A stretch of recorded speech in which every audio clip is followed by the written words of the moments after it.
Finally Jurassic world की नई movie Jurassic world rebirth release हो चुकी है और मैं उम्मीद करता हूं कि आप इस वीडियो को देखने से पहले इस मूवी को ऑलरेडी देख चुके होंगे, क्योंकि जुरासिक फ्रेंचाइजी का पार्ट होने की वजह से इस मूवी के अंदर डायनासोर्स और उनका हॉरर गजब का देखने को मिला है। और इस मूवी को बनाने के पीछे भी ऐसे ही बहुत सारी गजब की बिहाइंड द सीन कहानियां भी हैं, जैसे कि इस मूवी के सबसे खतरनाक डायनासोर डी-रेक्स को किस तरह से बनाया गया था और उसे किस किस से इंस्पायर किया गया था, कौन कौन से ऐसे सीन हैं जो बेसिकली ओरिजिनल जुरासिक पार्क का हिस्सा होने वाले थे बट उसे फाइनली इस मूवी के अंदर दिखाया गया। स्कारलेट जोहानसन ने आखिर जुरासिक वर्ल्ड मूवीज को क्यों ज्वाइन किया और आखिर इस मूवी के कास्ट के कैरेक्टर्स की अदला बदली क्यों की गई, ये और बहुत कुछ आपका इस वीडियो में इंतजार कर रहे हैं, तो फिर देर किस बात की। हे गाइस, मेरा नाम है पंकज सागर और आपका स्वागत है गेमों को हिंदी की एक और फ्रेश वीडियो में। Now without wasting any more time, let's get started.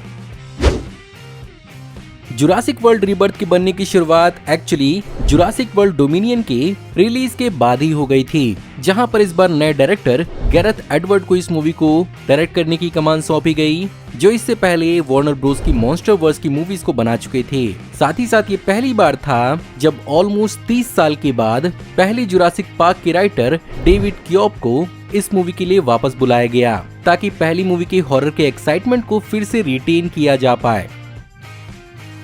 Scarlett Johansson का इस मूवी का हिस्सा बनना बहुत सारे लोगों को सरप्राइजिंग लग सकता है, बट सच तो ये है कि स्कारलेट जोहानसन हमेशा से ही इस फ्रेंचाइजी की बहुत बड़ी फैन थी और वो सालों से इस फ्रेंचाइजी से जुड़ना चाहती थी, जिसके कारण इस बार उन्होंने एक्चुअली इस मूवी के प्रोड्यूसर स्टीवन स्पीलबर्ग से खास मुलाकात की और अपने कैरेक्टर को लेकर एक आइडिया पिच किया और उन्हें जोरा के लिए इस मूवी में कास्ट कर लिया गया।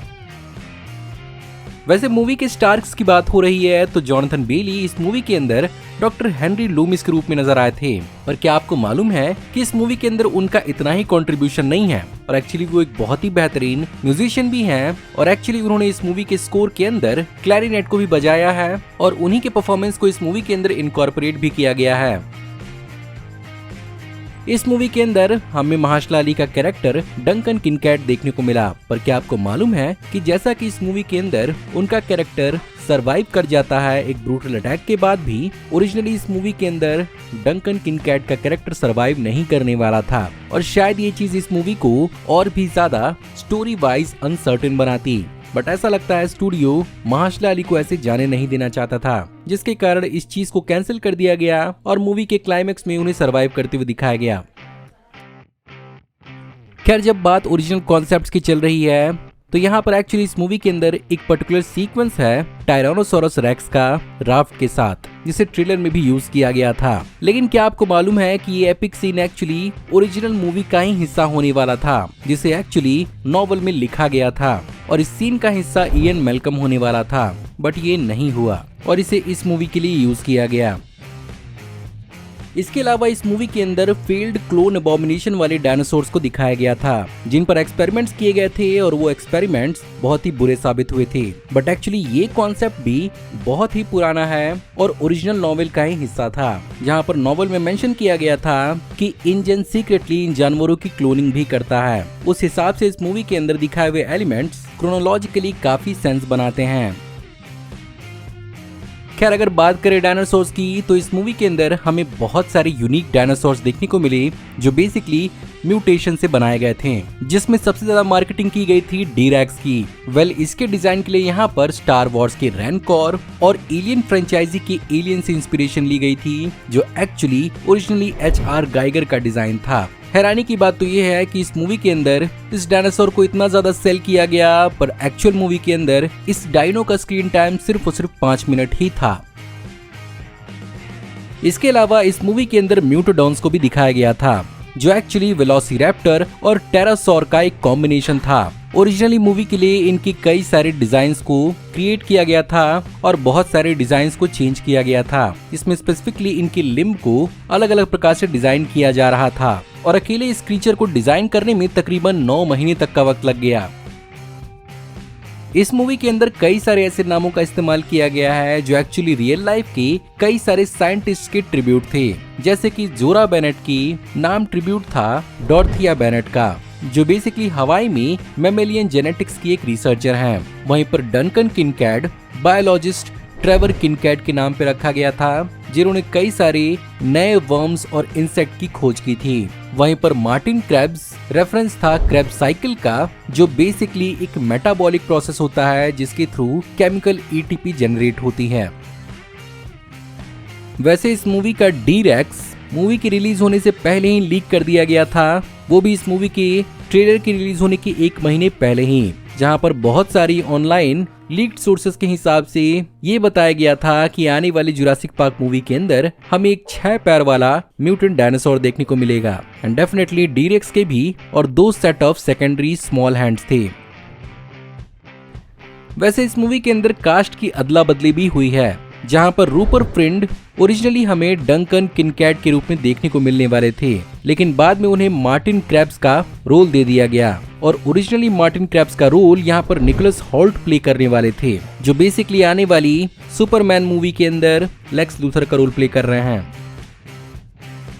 बात करें अगर इस मूवी की फिल्मिंग की, तो इस मूवी की फिल्मिंग ओरिजिनली कोस्टा रिका में की जाने वाली थी, लेकिन यहाँ पर गैरेथ एडवर्ड ने इस मूवी की फिल्मिंग को थाईलैंड में शूट करने को सजेस्ट किया, जहाँ पर उन्होंने पहले भी अपनी मूवी द क्रिएटर को फिल्म किया था। खैर इस मूवी की फिल्मिंग 13 जून 2024 को शुरू हुई वर्किंग टाइटल सागा के नाम से, और यहाँ पर थाईलैंड के क्राबी में खाओ पेनोम बेंचा नेशनल पार्क, कोकरादन त्रांग के हट चाओ माई नेशनल पार्क और फंग नगा के और फंग नगा नेशनल पार्क में हुई है। इसके अलावा इस मूवी के कुछ पार्ट माल्टा के क्राका में भी हुए हैं, जहां पर मेडिटेरेनियन सी के कई सारे फैसिलिटी को फिल्म किया गया था। बाकी इंजन के फैसिलिटीज को दिखाने के लिए यहां पर यूनाइटेड किंगडम के स्काई स्टूडियोज का इस्तेमाल किया गया था।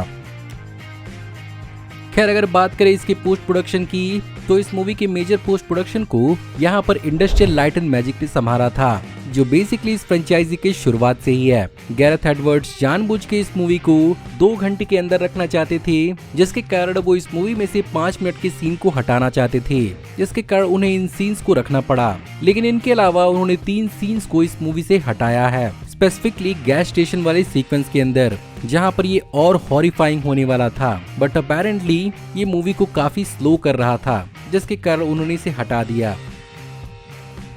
खैर अगर बॉक्स ऑफिस रिकॉर्ड्स की बात की जाए, तो इस मूवी को बनाने में $180 मिलियन का खर्चा आया था, और as of recording this video इस मूवी ने वर्ल्ड वाइड $334 मिलियन कमाए हैं, जहां पर स्पेसिफिकली इंडिया में इस मूवी ने रिकॉर्ड तोड़ कमाई की है और 5 दिन के अंदर अंदर इस मूवी ने 50 करोड़ की कमाई की।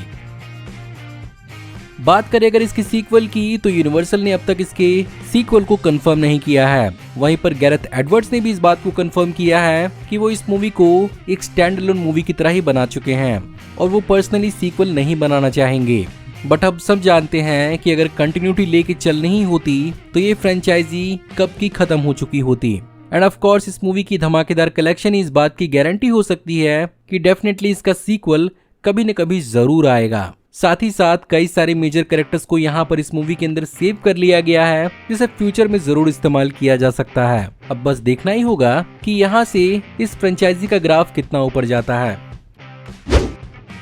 सो गाइज ये थी आज की वीडियो। मैं उम्मीद करता हूँ आपको आज की वीडियो पसंद जरूर आई होगी, और अगर आपको आज की वीडियो पसंद आई हो तो प्लीज वीडियो को लाइक जरूर करिएगा। कमेंट्स में आप बताइए कि आपको इस मूवी के बारे में और क्या क्या मालूम है और आप इस चैनल पर और क्या क्या देखना चाहते हैं। अगर आप इस चैनल पर नए हैं तो प्लीज चैनल को सब्सक्राइब कर लीजिए, क्योंकि हम ऐसे औसम वीडियोस चैनल पर लाते रहेंगे। मैं जल्द ही आपको एक नई वीडियो में देखने मिलूंगा, तब तक आप हमारी इन वीडियोस को एंजॉय कर सकते हैं। Thank you for watching, see you in the next video, till then take care, good bye.